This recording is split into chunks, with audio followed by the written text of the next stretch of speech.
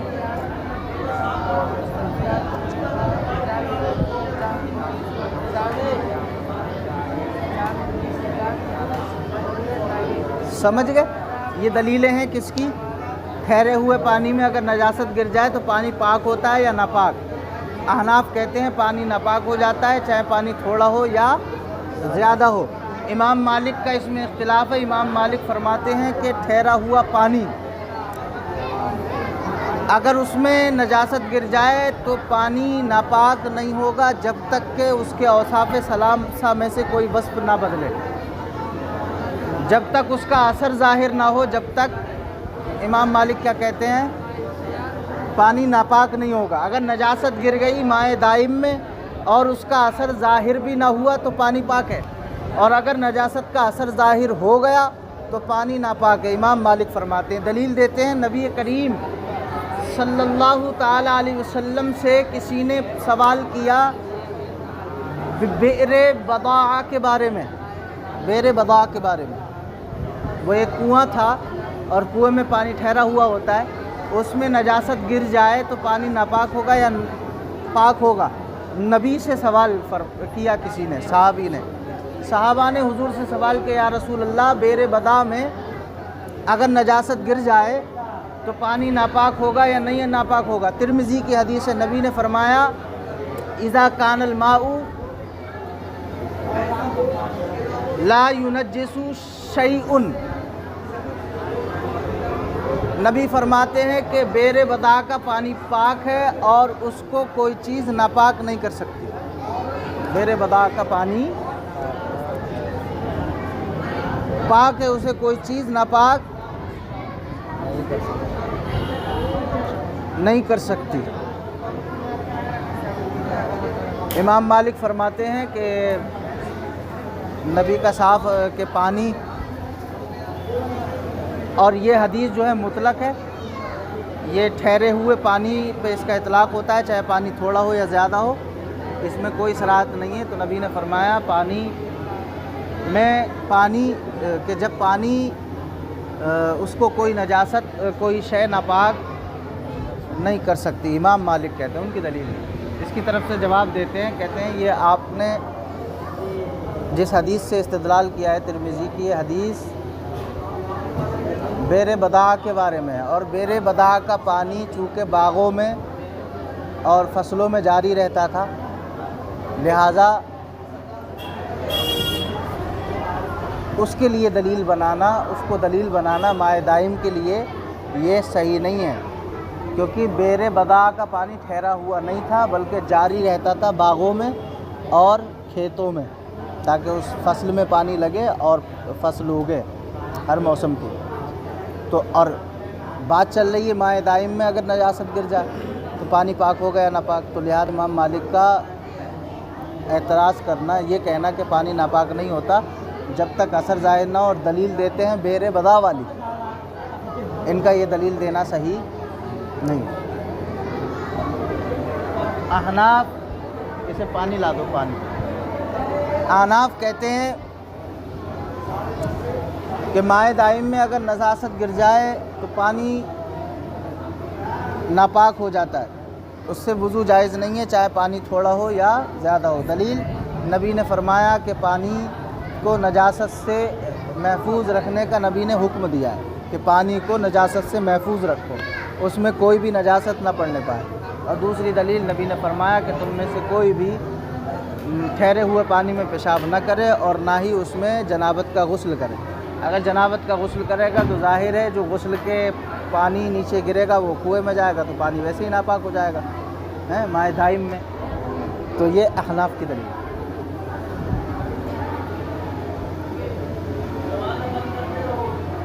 سمجھ گئے؟ فرمایا وقال علیہ السلام اذ استيقظ احدكم من منامه فلا يغمسن يده في الاناء حتى يغسلها ثلاثا فانه لا يدري اين باتت يده۔ اور نبی علیہ الصلوۃ والسلام نے فرمایا اذ استيقظ احدكم، جب تم میں سے کوئی من منامه اپنی نیند سے بیدار ہو، جب تم میں سے کوئی اپنی نیند سے اٹھے، فلا يغمسن يده في الاناء، تو وہ اپنے ہاتھ کو برتنوں میں نہ ڈالے، حتیٰ یغسلہا ثلاثاً، یہاں تک کہ ان کو 3 مرتبہ دھو لے. فإنہ لا یدری این باتت یدہ، اس لیے کہ وہ نہیں جانتا کہ اس کے ہاتھ نے کہاں رات گزاری ہے. اس کے ہاتھ نے کہاں رات گزاری ہے وہ نہیں جانتا.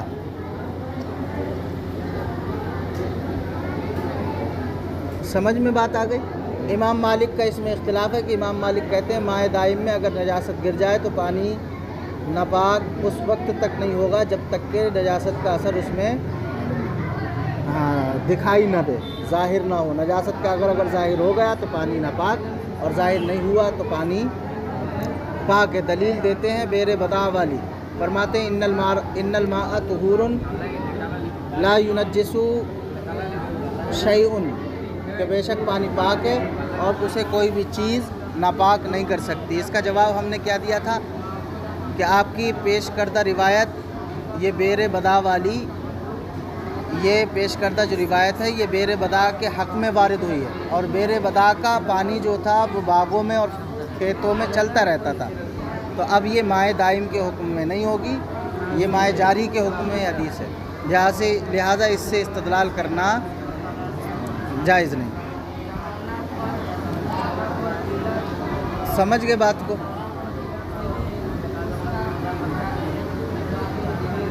جواب دے دیا. ہماری دلیلیں یہ ہیں جو عبارت میں ہیں. اور دوسرا مذہب ہے ائمہ ثلاثہ کا، فرماتے ہیں اگر مائع قلیل میں نجاست گر جائے تو مطلقاً ناپاک، اور اگر مائع کثیر میں نجاست گر جائے تو پانی ناپاک نہیں ہوگا. پانی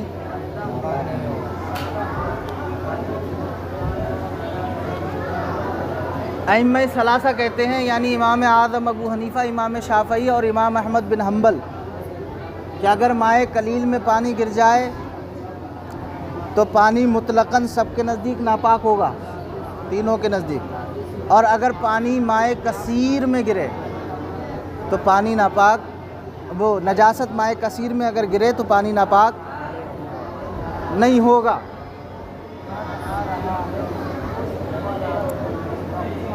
امام ان تینوں کی دلیل کیا ہے؟ ائمہ ثلاثہ کی دلیل کیا ہے؟ فرماتے ہیں اگر مائع کثیر میں نجاست گر جائے اور اس کا کوئی وصف نہ بدلے تو پانی پاک ہے، اور اگر وصف بدل جائے تو پانی ناپاک ہوگا. سمجھ رہے ہیں؟ ان کی دلیل کیا ہے؟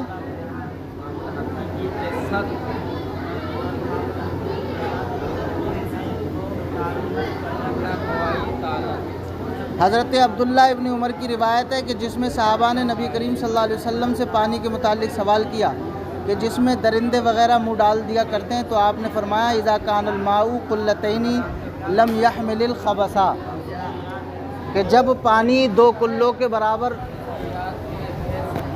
مقدار ہو یا اس سے زائد ہو تو کہہ رہے ہیں لم يحمل الخبث، نبی فرماتے ہیں وہ ناپاکی پر محمول نہیں ہوگا، یعنی پانی ناپاک نہیں ہوگا. اب اس بارے میں اختلاف ہے، ائمہ ثلاثہ کہتے ہیں، اور اس میں بھی اختلاف ہے کہ مائع قلیل کسے کہتے ہیں اور مائع کثیر کسے کہتے ہیں.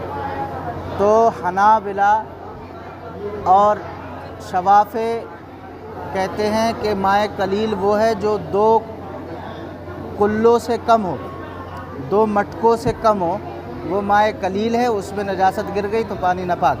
اور جو 2 کلو کی مقدار یا اس سے زائد ہے تو جب تک پانی ناپاک نہیں ہوگا جب تک کہ اس میں اوصاف ثلاثہ میں سے کوئی ایک وصف نہ بدلے. تو کہتے ہیں 2 کلوں کی مقدار یا اس سے زیادہ، 2 مٹکوں کی مقدار یا اس سے زیادہ اگر پانی ہے تو وہ مائع کثیر ہے، اور اگر 2 کلوں سے کم ہے تو مائع قلیل ہے. کون کہتے ہیں؟ شوافع اور حنابلہ.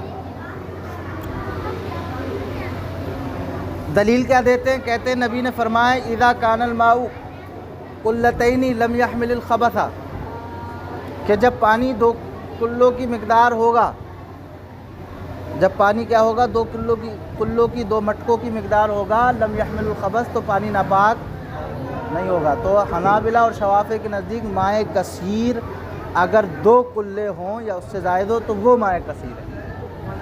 سمجھ رہے ہیں؟ اور 2 کلوں سے اگر کم ہے تو حنابلہ اور شوافع کے نزدیک مائع قلیل ہے، ٹھیک ہے۔ احناف کے نزدیک مائع قلیل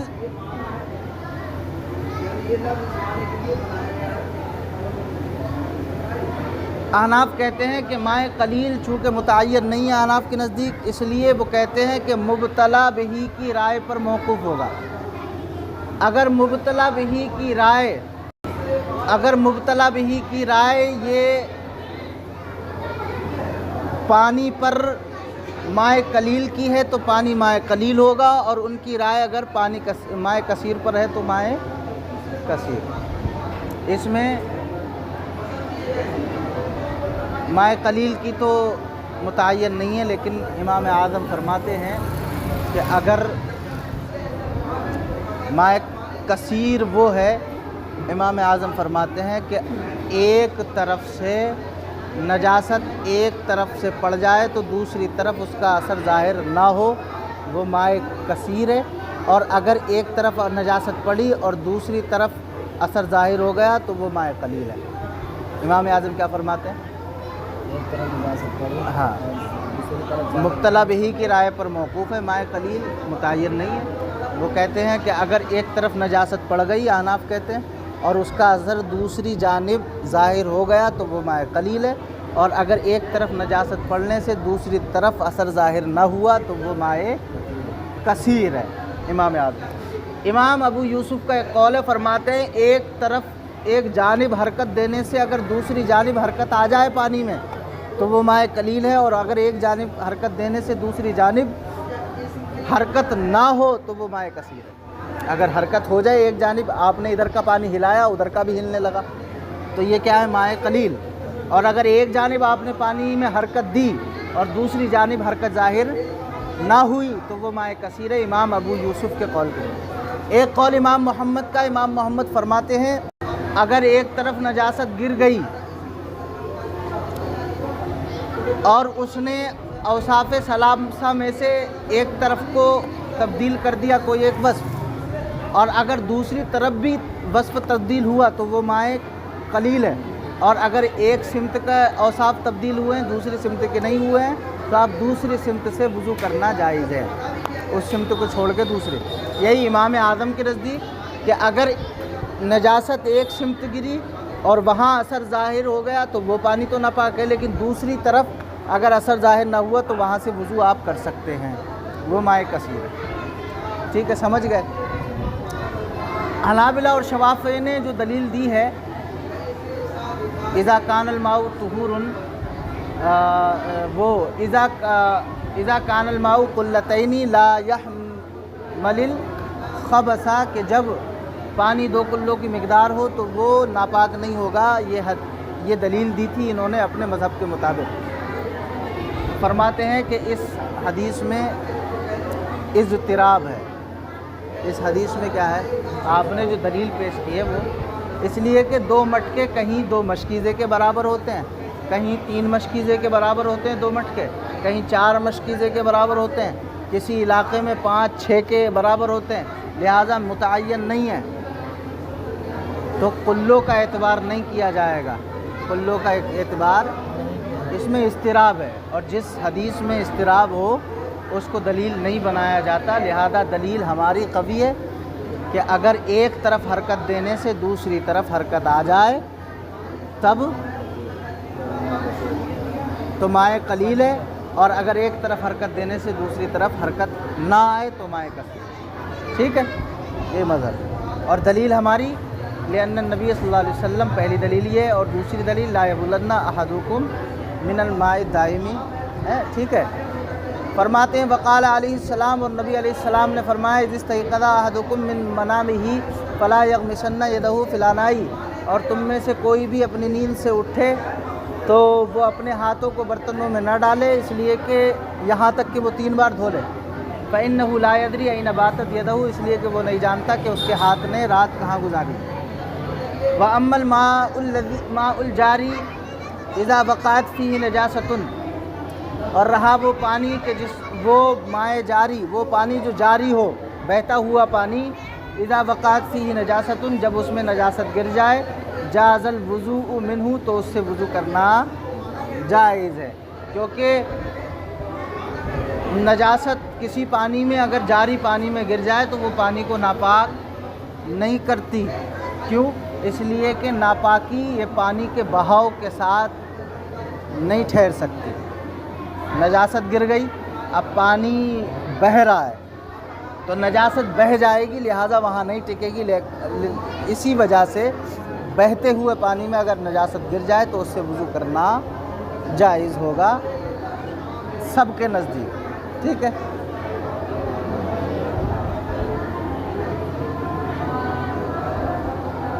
فرماتے ہیں سب کے نزدیک وضو کرنا جائز ہوگا،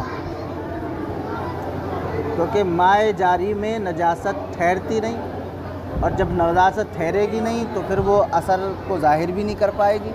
جب اثر ظاہر نہیں ہوگا تو اس کے اوصاف میں سے کوئی وصف بدلے گا بھی نہیں، اور جب وصف نہیں بدلے گا تو لہذا وہ پانی پاک ہے، اور ایسے پانی سے وضو اور غسل کرنا